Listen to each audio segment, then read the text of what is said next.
All right, here we go. Thursday night football. What's going on, guys? Farzin Vasugian here with you tonight. It is Thursday night. Chiefs, Broncos. The Chiefs are wearing red, all red, red on red. I know there are some opinions about that. I love it. I love the red on red. Honestly, man, I don't like our red and white jersey combos. Whether it's the red on white or the white on red, I hate those. I love it when they go full white and full red. I think those are awesome. But nonetheless, we all know that unless you believe in fairy tales, these kinds of things do not dictate the outcome of a game. So nonetheless, I'm feeling pretty good. Say trap game, say what you want. I feel pretty damn good. To me, it's just, this is an opportunity for the offense to get some things together, right?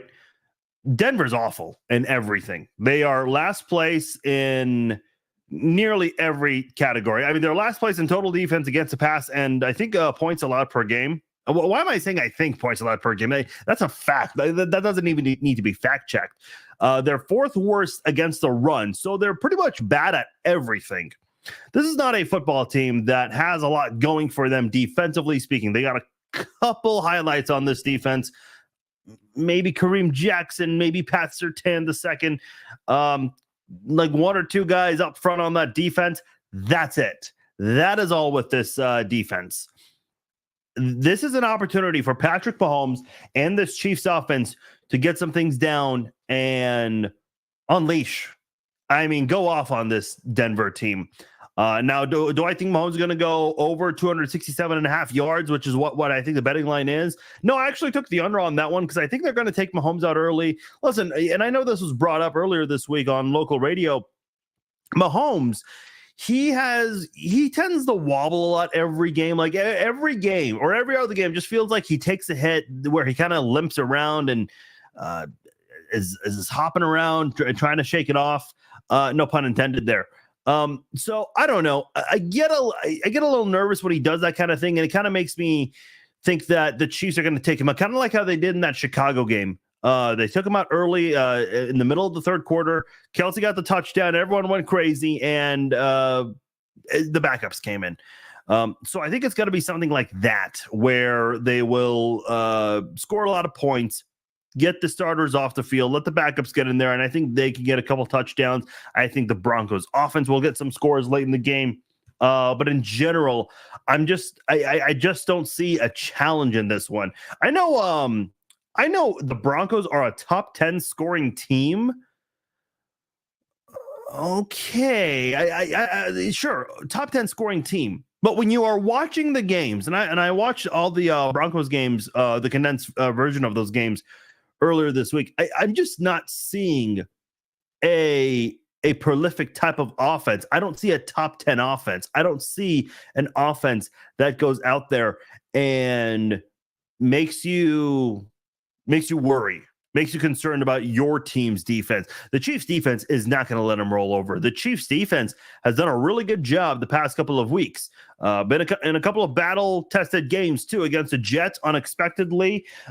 Zach Wilson played better than a lot of people expected, but the Chiefs defense still held their own and held the Jets to 20 points. The Vikings, this is a Vikings team. Yeah, sure, they're 1-4, but a Vikings offense that's played well, and all of their games have come down to the wire, and the Chiefs defense held their own on that one there, too. So they, again, held the Vikings to 20 points 2 weeks in a row. I think they can do a little better in terms of the points allowed on this one. But I have the Chiefs coming away and winning big in this one. My score prediction is 45-17. That is where I'm going. I think this is going to be an Isaiah Pacheco game. I think he's going to have 100 yards. I think he'll have a couple of touchdowns in this one. I wouldn't be surprised if Jerick McKinnon got involved through the air a little bit too.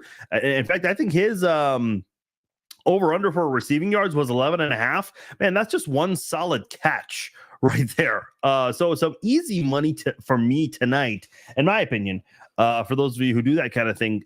So I like the numbers that they're putting out for the betting lines tonight. I feel pretty good about that stuff. So, and by the way, I'll tell you another good one right there. Marvin Mims Jr. I think his was at 19 or 20 and a half. That might be their most explosive receiver on the team. And I heard Jeff Legwold, who covers the team for ESPN, also does some great stuff for Pro Football Writers of America. He pointed him out. This guy has 10 receptions, but has more receiving yards than anyone on the Broncos team. So Marvin Mims Jr., former Oklahoma Sooner. So a lot of you guys are Oklahoma fans, I know. So a lot of you guys probably familiar with that name. This is somebody that I think I think can go out there and get some yards against the Chiefs team. 20 and a half is the standard there on DraftKings. So definitely take the over on that one. Yeah, a couple of you guys are talking about Frank Clark. Joe mentioned Frank Clark. Leo says bring him home. Yeah, I don't know. I'm not 100% sure. Let me quickly go over the Chiefs depth chart here to see who would they release in the event they bring back Frank Clark, because it's very likely he gets released. I don't think anyone's trading for him. Let's see. Okay, so maybe you let go of Neil Farrell, who you got from the Raiders. I mean, you're obviously not going to let go of Felix Anudike-Uzomah. Melek Herring, maybe. BJ Thompson, I don't think so. I don't think they want to give up on a rookie draft pick that fast. Farrell is a defensive tackle, but I don't think you need 6 defensive tackles on the team. I think you would need more defensive ends than defensive tackles. So I wouldn't be surprised if Melek Herring ends up being the guy who the Chiefs let go of to bring back Frank Clark. And you know what? I was listening to Pat Kerwin talk about McCole Hardman come back. Yeah, I'm not opposed because there's a chance he might get released unless a team really, really wants him and values him. I'm just looking at the Chiefs receivers. At this point, unless Sky Moore shines, do you bring him back? Do you keep Montreal Washington? I'll even put out MVS. We were talking about him during training camp, and everyone in the media was talking about how Mahomes and MVS were in sync, and it just seemed like those two guys really had a lot of things down. We're not really seeing that translate into the regular season. We're not. So I don't know if that is someone who the Chiefs would consider maybe surprisingly let go or trade. I'm not sure, but to me, it's just the way things have panned out for this Chiefs team right now. Yeah, some changes need to be made. Do they reunite with a couple of familiar faces? I don't know. I'm seeing a lot of people throw that out there, but I just don't. I just don't see that happening. excuse me.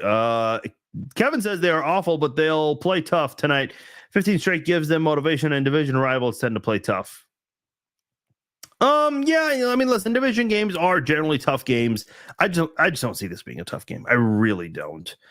Again, Denver's defense is awful in every aspect. Anthony says, would you be surprised if the Broncos win? I think every single Broncos fan would be shocked if they won this game. 100%. You can't motivate a wet turd. Chiefs win in a blowout. Yeah, I love how you worded that, Bill. Teams have nothing to lose. Can be scary, but we got this. Go KC. Chase Daniel? I think you mean Blaine Gabbert. I made a similar mistake a couple of weeks ago saying Chad Henne. Completely forgot he retired for a second. Do you do a big trade package with Clark and Sutton? I mean, I don't know what your definition of a big trade package is, Joseph. I mean, if you're talking about sending like multiple draft picks to the Broncos, I don't know if that's a smart thing to do within your division. I know the Chiefs just did something recently with the Raiders, but I don't know. To me, oh, you meant Judy. Okay, no, I got you. But so my point still stands. I don't. If a division rival gets a phone call from another division rival and they say, hey, we want couple of you guys players since your season's pretty much over. Well, the team that is going to be giving up these players, they're going to be demanding a lot from the division rival. Probably would not demand as much if this was a team like, let's say, the New York Giants in a different conference. So I don't know. The asking price would probably be high because the Broncos certainly would not want to help the Chiefs. And why would you? Frank Clark, even though he's off to kind of a weird start right now, he can turn it up in the playoffs. So that would be a huge get for the Chiefs. Just kind of let him, get his feet wet, kind of just gradually get acclimated with the defense again and go off in the playoffs. Yeah, that would be huge for the Chiefs defense for sure. Kelsey will be sending dirty texts to Tay by the fourth quarter. Okay. Yeah. I mean, I suppose that's possible. I think that might be because they're too focused to trying to get Tony touches. Yeah. No, I don't know. This Chiefs offense has not been very good. And we will do our Red Friday live chat tomorrow. And I think this is going to be a very important talking point to have is what is going on with the Chiefs offense, specifically with the wide receivers, because Kadarius Toney is not living up to expectations, nor is Marquez Valdes-Scantling. When Justin Watson is your biggest most productive wide receiver, you have problems. And no disrespect to Justin Watson, he certainly played his ass off to help the Chiefs in certain situations. But let's be honest here. A lot of you guys in the offseason were talking about, why do we bring back Justin Watson? He drops the ball a lot, even though it was just one bad game he had. For whatever reason, that bad moment is just installed in everyone's heads when they think of Justin Watson, yet he is the most productive wide receiver on the team. That's not particularly a good thing. Rashee Rice right behind him, which I think is good. But Sky Moore, your second-round pick from last year, has taken a while to develop. Kadarius Toney, who played great last year, I think, all things considered, coming in mid-season, learning a new offense while he's playing it. And obviously was big in the Super Bowl, no question about it. But it's just things are going really slow for him in Kansas City this year with a full offseason, which surprises you. Justin Ross, we're kind of still waiting on that, right? He got a lot more playing time last week. He had not had a game in the first 4 weeks where he had multiple targets. This time, last week against the Vikings, he had multiple catches and a couple more targets. Now he had a couple of drops, which that also concerns me too. So it's not just Kadarius Toney. It's not just Rashee Rice. You also have Justin Ross, who's dropping some passes. So I don't know if this is a Nagy issue. I don't know if it's with the new wide receivers coach. Not really sure what exactly is going on there, but the Chiefs have got to clean that up because you can't be you kept 7 wide receivers, and you also had an 8th receiver in Amir Smith-Marset, who another team saw value in. Yet these 7 receivers are not living up to the standard right now, and that needs to change. Broncos haven't been to the playoffs since 2016. What's happened to them? 7 years just flew. All losers on John Madden, NFL for Xbox, PlayStation. Okay, interesting Madden comment there that you threw in there. But the Broncos have really, even the year with Peyton Manning, they were not good offensively, but their defense really saved them. A lot of people compared them to the 88 Bears. The 88 Bears were statistically a much better defense, but that Broncos defense with Aqib Talib and Chris Harris, 2 former Jayhawks there, really did a lot. That was a phenomenal defense there. And I think Bradley Roby was still part of that defense as well, too. He did some good things for that unit as well. They had some really good cornerbacks back then. They really did. So I don't know. Things have just changed over time, and I just don't think John Elway is really good at his job, and they won't fire him because that's such a bad look for that franchise. Kind of like, some people are wondering, would the Patriots fire Belichick?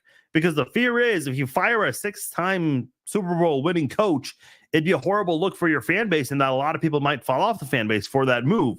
And instead, you would hope that he retires instead. Which, by the way, I said before the season that this will be Belichick's last year coaching, and a lot of you guys laughed at me, and that's looking like the case right now, that it will be his last year coaching. Chiefs have a lot of those, man. They really do, but that's just I don't see it being the case tonight.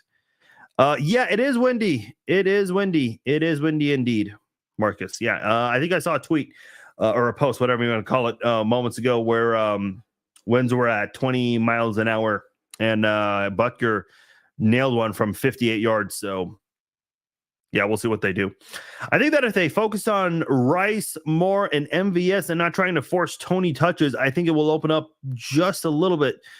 I don't disagree with you, David. Listen, I think the thing is with Tony, even coming out of college when the Giants drafted him, Tony received comparisons to Tyreek Hill. Obviously, you don't have Tyreek Hill. Now, you still won the Super Bowl just fine, but it would be preferred to have somewhat of a dynamic type of speedster on your offense. And Tony brings that. And I think this is why the Chiefs are being very patient with Tony. So I don't know. I'm just not sure. I'm just not sure how that's gonna pan out. I mean, this is tonight's the night for these receivers to really step up. Now, again, not everyone can have 100 yards receiving. That's just not the reality. But someone step up and get a 100-yard receiving game. Somebody. I don't care if it's the guy who's on the bottom of your depth chart, which is probably Justin Ross. Someone just step up and have a big game, man. Make a statement. My money would be on Rashee Rice to maybe have that big game. I like Rashee Rice. I really do. I think he's had a very good season for the Chiefs. I think he's growing every game. This is a time for him to unleash. And going back to the Justin Ross comment, I would not be surprised if Justin Ross gets more playing time in this one. He got more playing time in the Minnesota Vikings game last week. I know this was a short week, but maybe this is the time you let him just kind of spread his wings and play more. Let Russ get cooked. This is the comment of the night right here. What happens if I click this star? What does that do? Okay, I don't know what that star does. You guys don't care because that does not impact the screen one way or another. Nick Wright says we are running a wide receiver tryouts weekly. And shit, might as well, man. By the way, I was thinking about this the other day because I was listening to Nick Wright earlier today. Man, local sports talk radio is just not good. It is not good at all. I think Soren Petro is very good at what he does. I really do. If you told me like 15 years ago he'd still be in this town, I would have been surprised. I thought for sure he would have moved up to the national level, but he's pretty happy where he is here. Nick Wright, man, this guy really brought a new style of radio in Kansas City. He really did. And, you know, one of his understudies, Danny Parkins, also did good. And now Danny Parkins, he's back in his hometown, but also doing some national stuff too. So not a surprise at all. But yeah, man, I just missed Nick Wright and his local radio show here in Kansas City. I was just thinking about that the other day, or not earlier today, I should say. Over under 2.5 sacks for the Chiefs defense. Yeah, it's a tough one. Wilson can move. I say over though. Chiefs have not been like a dominant sacking team, but I think they can pick it up. I think Karlaftis is going to pick it up. Chris Jones, I think he's had a sack in every single game too that he has played in so far. So go with the over on that one. Russell Wilson will be carted out. Oh man, I don't like predicting injuries. All right, Bill, I see you. No, you're never late, Blake. No one's ever late. Do you have an opinion on the situation with Shark? Okay, all right, I lied. You're a little late to this one. No, I'm just giving you a hard time. Yeah. So just to wrap up, real quickly, what I said. Pat Kerwin, on his radio show today was talking about should the Chiefs consider a reunion with Frank Clark and Mecole Hardman, and you know. I think there is a viable corresponding move you can make in releasing Malik Herring and bring back Frank Clark and, you know, kind of let him get acclimated with the defense again and pick it up right in the playoffs, which I think is a perfect time for Frank Clark to get most of his playing time again with the team. Why not? I'm not opposed to that. I know Chris Jones has really been banging this drum about getting Frank Clark back, so I'm not opposed to it at all. Would I rather have Frank Clark back or Mecole Hardman? I'm asking this question. No one's asked this. I'd rather say Mecole because the Chiefs receivers need far more help. even though McCall was a bit of a liability with his availability, at least he knows the offense and can do a shit ton of damage when he gets out on the field. So I don't know. I don't know, man. Oh, look at that. We got a spammer that wants to talk about cryptocurrency. Yeah, get out of here. All right. What's up, Cameron? I see you. You like Ross? He did great. Then dropped 2 passes in a row. Yeah, but Paul, who hasn't been dropping passes this year for the Chiefs offense? I just went over it. Kadarius Toney had it in week 1. Sky Moore had it in week 1 as well a little bit.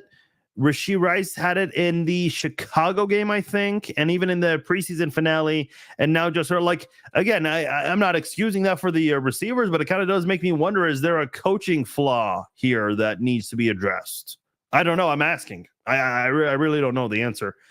Like I remember Dwayne Bowe, for so much of his time in Kansas City, as good as he was, he also had a lot of drops that just weren't helping the team. It was hurting the team more than helping. So I don't know. It's just like one player, fine. But when it's an entire unit, okay, I'm going to ask the question, like, what's going on? And by the way, even before then, remember when Travis Kelce and Tyreek Hill were leading the NFL in drops in 2021, Tyreek Hill's last season here? And they still like dominated the season, which was weird. So I don't know. You won't see Pacheco have a huge game here because this isn't the game where they need him more. More likely to see CEH put up 100 in junk. Yeah, I don't know, Bill. Like CEH has been getting more playing time than more people have expected. But it's not like he's getting the rock. No. I mean, you don't do that. You let Pacheco run in this game. And I've said it many times. It's not Andy Reid's MO to run the football. But you know what? On a short week, we always talk about player safety and all that stuff. Why don't you let Patrick Mahomes take a bit of a backseat here? Maybe use him more in red zone situations and let Isaiah Pacheco get a majority of your yards. That's what I kind of expect to happen in this one. Jim says, love to see Pacheco get close to 200 yards, but just one game, please. I don't know. I mean, I think Pacheco's capable of it, but even when you do run more than pass, Pacheco would have to take it to the house every time to get 200 yards because that's just not a realistic stat on an Andy Reid offense. But hey, if that happens, man, I'll admit I was wrong afterwards. Yeah, Nick Wright's awesome, man. I miss him. The guy, I mean, a really intelligent guy too. I know a lot of people don't like him nationally, which is fine. I still remember in the beginning when he first started with Fox Sports, a lot of people actually did like him. Obviously, you know, his Casey bias. And by the way, he gets shit for his Casey bias. Name me a national pundit that doesn't have a bias, okay? You can point out, and again, maybe Nick's is more different, which is fine, but come on, let's not act like he's the only person to ever have a bias on national TV.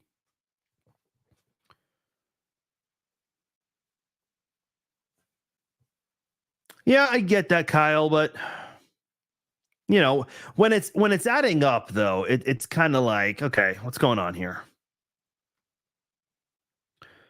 I think Rice could have a Bo-like career. I don't mind that at all, as long as he's not dropping those passes. I think that would be awesome if Rashee Rice played like Dwayne Bowe. And in fact, I think I said this a couple of weeks ago, like the way he moves around.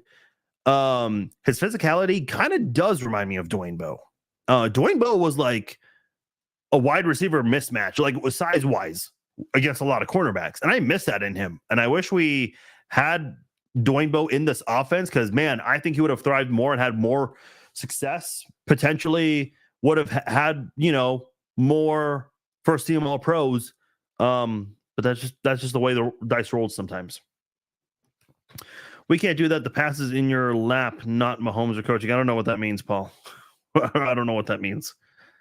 I know this isn't realistic, but if Jones doesn't come back, could you see us trading him for one of Chicago's picks for Marvin Harrison Jr.? Yeah, this is an interesting question here. A lot of people are talking about Marvin Harrison Jr. and trying to get him. I'll get your question in a second, Brandon, but the last time I can recall people talking about tanking for a draft pick was Andrew Luck. And don't get me wrong, Andrew Luck was phenomenal. He just, unfortunately, injuries caught up to him. Another spam comment there. Good stuff here. So what happens when it's a one-man show? Okay, do I see the Chiefs doing that? I can see Chicago trying to get Chris Jones. I don't like right now. Chicago has the top 2 picks in the draft. Now we'll see how things pan out as the season goes on, but the likelihood of them having 2 top 10 picks, I would bet money that they could have 2 top 10 picks. Top 5, you have to really, you need both teams to really, really suck for that to happen. If they end up with top 5, even like the number 1 and 2 picks, that would be all hell impressive to me. I don't think, my point is, Brandon, I don't think Chicago's giving up those 2 picks. Unless you're giving them something big, which is obviously not realistic. So yeah, I don't see that happening, Brandon. I really, if they're in business to do that, I would be surprised for sure. If they give up if they give up one of those first round picks, I think they would be demanding Chris Jones and multiple draft picks in return. And I don't know if Brett Veach has that much interest. No, I have not seen this. Due to the wind, it should be a pro-dominant run game. Yeah, it's a good point. I think sometimes the whole extra, the wind and how that's going to impact the passing. I think that kind of aspect is a little overrated, but we'll see. We can't just drop open passes, hitting you in the numbers. Watch this now. Cornerbacks are wide receivers who can't catch.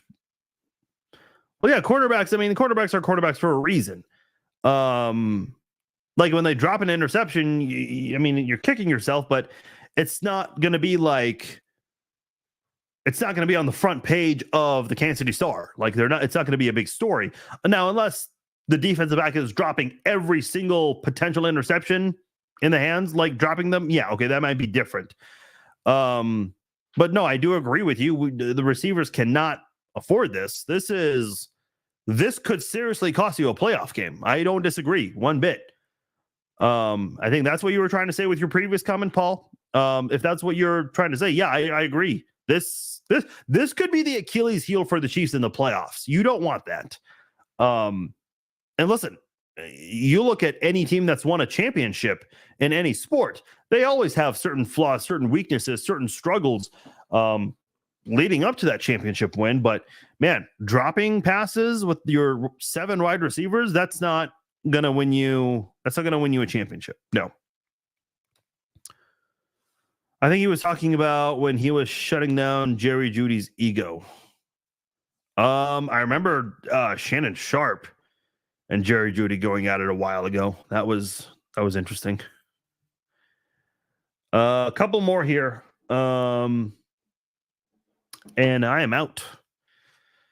Oh, I just read that one. Are you talking about when he was breaking down the Chiefs receivers in week 1? I'm not sure what you're referring to, Kyle. Breaking down the Chiefs receivers in week 1. Who? Nick Wright? Or are you referring to someone else? Brandon says, who do you think is our biggest threat in the AFC? Oh, for sure. It's got to be the Dolphins. I think the Bills are right behind there. See, I see Lewis says the Bills. I think I think it's the Dolphins. And like who would be right behind the Dolphins? I say the Bills. But I think there's a big gap between those two right now. Like I think right now the top 2 AFC teams are the Chiefs and the Dolphins. I know the Bills beat the Dolphins, but I think, you play that same game 10 times in Buffalo. I think a lot of people would still be inclined to take Miami more times than not. But that's why they play the game. Oh, Steve Smith. Okay, yeah, I have not seen that clip. I have not seen that clip. Oh, you're referring to someone else's comment about the Steve Smith clip. Yeah, I have not seen this. Serious question: does anyone in Denver actually still watch them? No, I think they're too busy still celebrating the Denver Nuggets championship. I'd be doing that if I was a Broncos fan. Okay, what is up with this? By the way, do you guys like the red on red? I love the red on red. I don't like the red on white or the white on red. I hate them. I don't think they look good on us.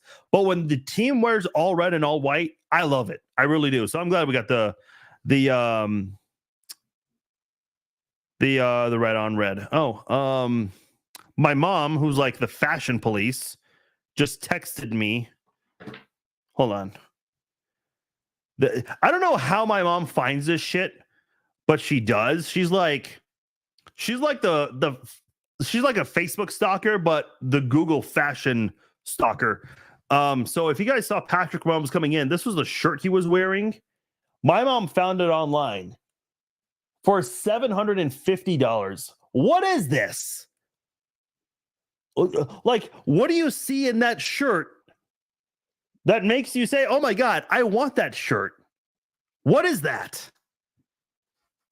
What is that? I don't know. Like that company, listen, I don't know how the hell you say their name. Dior? They better be paying him a shit ton of money to wear that, because I could not wear that. You guys like the red on red? Okay, I like it too. I'm glad. I hate when people are like, this is we always lose when we wear red on. No, we don't. Just be quiet. KU fans do this too. Like whenever KU plays in Kansas City, people are like, we always lose in Kansas. Well, we play there more than anyone else. So of course we have more losses than any other team. The Chiefs have more losses on Arrowhead than any other team, but that's because they play there every week. Doesn't mean anything. I don't believe in that stuff, man. I just don't. I'm sorry. Miami's huge problem. Number 1 on receiving yards, number 1 rushing yards. That's odd, huh? Then Buffalo beat them 48-20. Figure that out. Well, I think, and I said this before, Paul, I think the Bills defense getting to them. Why can I not get rid of? There we go. Okay. I think the Bills defense getting to Tua was huge. So I think like whenever the Chiefs and Dolphins get ready to play, the Chiefs coaching staff has to study the game film for that one more than any other game, because I think the Bills did put the recipe on how to beat the Dolphins. And I think the Dolphins will be ready for the Chiefs to do what the Bills did. And I think they're going to counter that with a lot of short, quick passes. And listen, you do short, quick passes to guys like Tyreek Hill and Jalen Waddle and even Mike Gesicki. I think they can find a way to get some yak. So I think the Chiefs defense has to be ready for that kind of thing. Okay. The reason I grabbed my phone is because you guys keep talking about Steve Smith. I just want to know you guys keep bringing it up. Steve Smith.